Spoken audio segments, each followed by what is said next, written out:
Hello friends, नमस्कार। मैं गौतम भारती आप सभी का स्वागत करता हूं अपने YouTube channel Gautam Bharti education hub में। तो प्यारे बच्चों, आज इस वीडियो में हम फिर से डिस्कस करेंगे 34 most important GK GS question answer को, जो पिछली 20 सालों से पूछे हुए प्रश्न हैं और आगे आने वाली परीक्षाओं के लिए मोस्ट इंपॉर्टेंट वीडियो होने वाली है।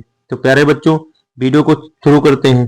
वीडियो को शुरू करने से पहले आप सभी को बता दें कि जो बच्चे हमारे चैनल पे पहली बार विजिट किए हैं, चैनल को सब्सक्राइब कर बेल आइकन जरूर ऑन कर लें, जिससे कि हमारे द्वारा कोई भी वीडियो अपलोड की जाती है तो उसका नोटिफिकेशन जल्द से जल्द आपको मिले। तो प्यारे बच्चों, चलते हैं, वीडियो को स्टार्ट करते हैं। वीडियो को अंत तक जरूर देखें। वीडियो पसंद आए तो लाइक एंड सब्सक्राइब जरूर करें। फर्स्ट क्वेश्चन है, शिमला समझौता 1972 पर किसके द्वारा हस्ताक्षर किए गए थे? तो दोस्तों, क्वेश्चन नंबर फर्स्ट का सही उत्तर हो जाएगा ऑप्शन बी, इंदिरा गांधी एवं जेड.ए. भुट्टो के द्वारा शिमला समझौता 1972 पर हस्ताक्षर किए गए थे। तो ध्यान रखना दोस्तों, ऑप्शन बी। अगला प्रश्न। तो प्यारे बच्चों, आने वाली परीक्षाओं के लिए बहुत इंपॉर्टेंट वीडियो होने वाली है, तो प्लीज वीडियो को अंत तक जरूर देखें। वीडियो को स्किप बिल्कुल भी न करें। वीडियो पसंद आए तो लाइक एंड सब्सक्राइब जरूर करें और ज्यादा से ज्यादा वीडियो को शेयर करें। प्रश्न संख्या 2, भारतीय स्वतंत्रता संग्राम के दौरान समाचार पत्र यंग इंडिया किसके द्वारा प्रकाशित किया गया था? तो इसका सही उत्तर हो जाएगा ऑप्शन सी, महात्मा गांधी के द्वारा। तो ध्यान रखना दोस्तों, यंग इंडिया पत्रिका का संपादन महात्मा गांधी के द्वारा किया गया था। अगला प्रश्न। प्रश्न संख्या 3, भारत में पश्चिमी शिक्षा एवं अंग्रेजी भाषा शुरू करने की वकालत किसने की थी? इसका सही उत्तर हो जाएगा ऑप्शन बी, राजा राम मोहन राय द्वारा। भारत में पश्चिमी शिक्षा और अंग्रेजी भाषा शुरू करने की वकालत राजा राम मोहन राय द्वारा की गई थी। ध्यान रखना दोस्तों, ऑप्शन बी, राजा राम मोहन राय। अगला प्रश्न। प्रश्न संख्या 4, स्वतंत्रता सेनानी भगत सिंह को किस वर्ष में फांसी की सजा हुई थी? तो प्यारे दोस्तों, सही उत्तर हो जाएगा ऑप्शन बी, सन 1931 में।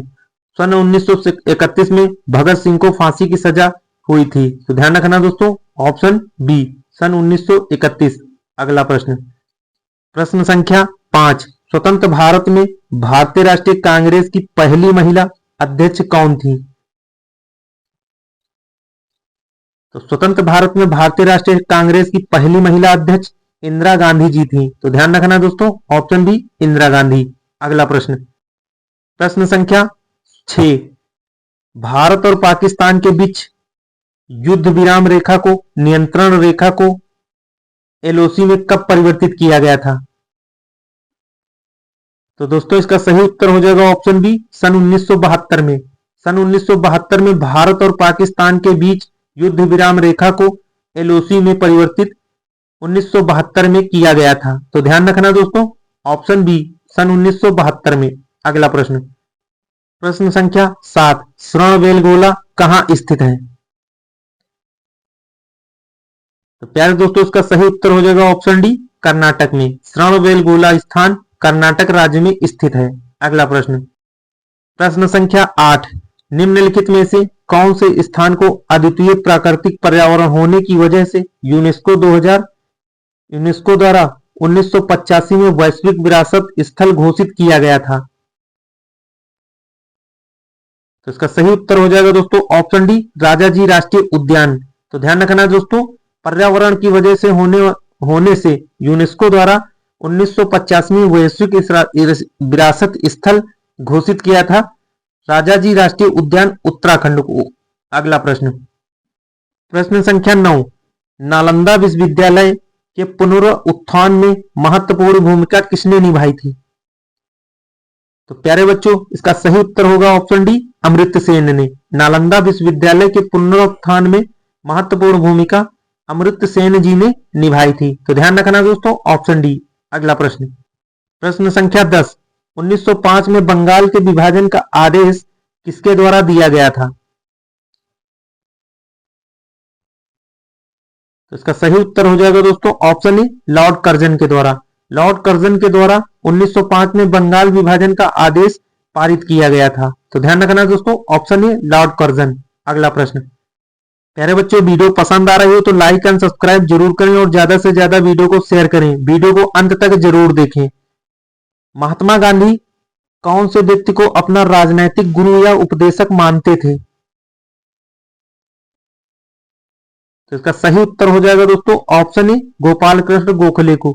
महात्मा गांधी जी गोपाल कृष्ण गोखले को अपना व्यक्तिगत राजनैतिक गुरु और उपदेशक मानते थे। तो ध्यान रखना दोस्तों ऑप्शन ए। अगला प्रश्न, प्रश्न संख्या 12, निम्नलिखित में से कौन सा एक इस समूह से संबंधित नहीं है? तो प्यारे बच्चों, इसका सही उत्तर हो जाएगा option C, Gateway of India. Gateway of India का संबंध इस समूह से नहीं है। तो बाकी बुलंद दरवाजा, आगरा फोर्ट और जोधाबाई महल, ये सब आगरा में स्थित हैं। तो ध्यान रखना दोस्तों option C, Gateway of India इनसे संबंधित नहीं है। अगला प्रश्न, प्रश्न संख्या 13, महाभारत में उल्लेखित कुरुक्षेत्र नामक प्रसिद्ध युद्ध क्षेत्र किसके निकट स्थित है? तो दोस्तों इसका सही उत्तर हो जाएगा ऑप्शन डी, अंबाला शहर के निकट।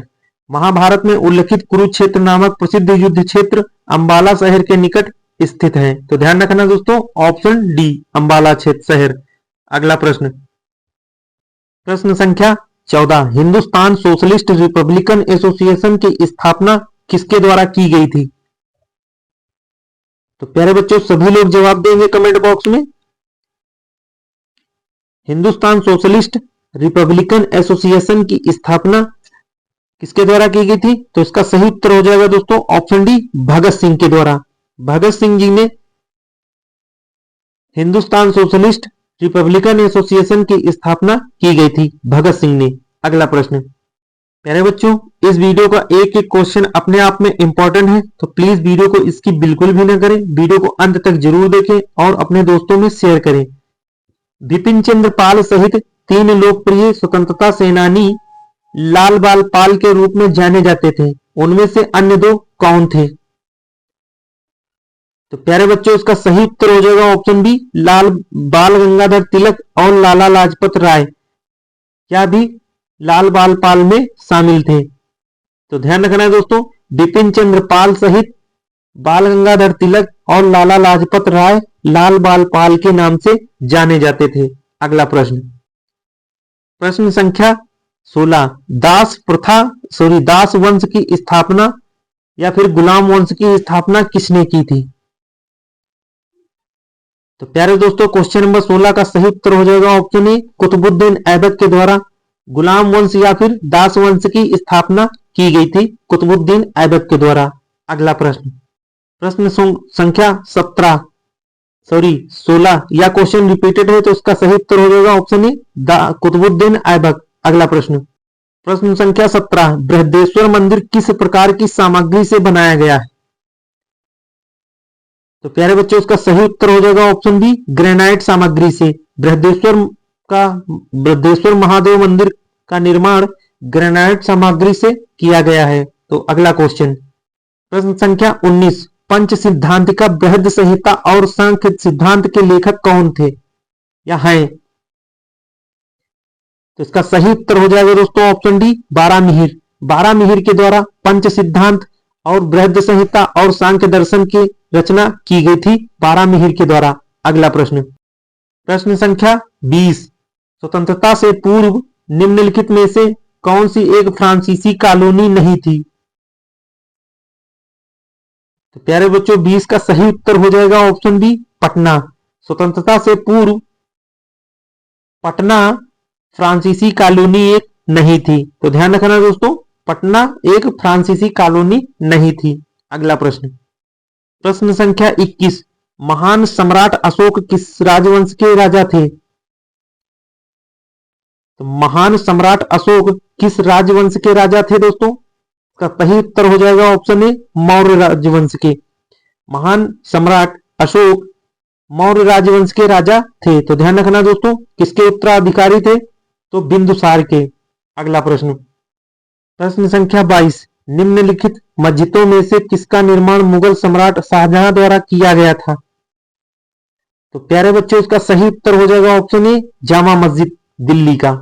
जामा मस्जिद दिल्ली का निर्माण मुगल सम्राट शाहजहां के द्वारा किया गया था? तो ध्यान रखना दोस्तों, ऑप्शन ए। अगला प्रश्न, प्रश्न संख्या 23, जलियांवाला बाग हत्याकांड का आदेश किसने दिया था? तो प्यारे बच्चों, जलियांवाला बाग हत्याकांड का आदेश जनरल ओ डायर के द्वारा दिया गया था। तो ध्यान रखना दोस्तों, जनरल डायर के द्वारा। अगला प्रश्न, प्रश्न संख्या 24, भारत के राष्ट्रीय गान के रचयिता कौन थे हैं? तो निम्न में से भारत के राष्ट्रीय गान के रचयिता कौन है? इसका सही उत्तर हो जाएगा दोस्तों ऑप्शन ए, रविन्द्रनाथ टैगोर। रविन्द्रनाथ टैगोर ने भारतीय राष्ट्रीय गान की रचना की थी। राइट आंसर होगा ऑप्शन ए, रविन्द्रनाथ टैगोर। अगला प्रश्न, प्रश्न संख्या 25, किस तारीख को सविनय अवज्ञा आंदोलन प्रारंभ किया गया था? तो प्यारे दोस्तों, इसका सही उत्तर क्या हो जाएगा? किस तारीख को सविनय अवज्ञा आंदोलन प्रारंभ किया गया? तो इसका सही उत्तर हो जाएगा ऑप्शन सी, 12 मार्च 1930 को सविनय अवज्ञा आंदोलन का प्रारंभ हुआ था। राइट आंसर होगा ऑप्शन सी, 12 मार्च 1930। अगला प्रश्न, प्रश्न संख्या 26, 1928 में गठित इंडिपेंडेंस फॉर इंडिया लीग के अध्यक्ष कौन थे? 1928 में गठित इंडिपेंडेंस फॉर इंडिया लीग के अध्यक्ष श्रीनिवास अयंगर थे। तो ध्यान रखना दोस्तों, ऑप्शन सी, श्रीनिवास अयंगर। अगला प्रश्न, प्रश्न संख्या 27, बंगाल सती विनियमन 1829 के किस गवर्नर जनरल द्वारा चलाया गया था?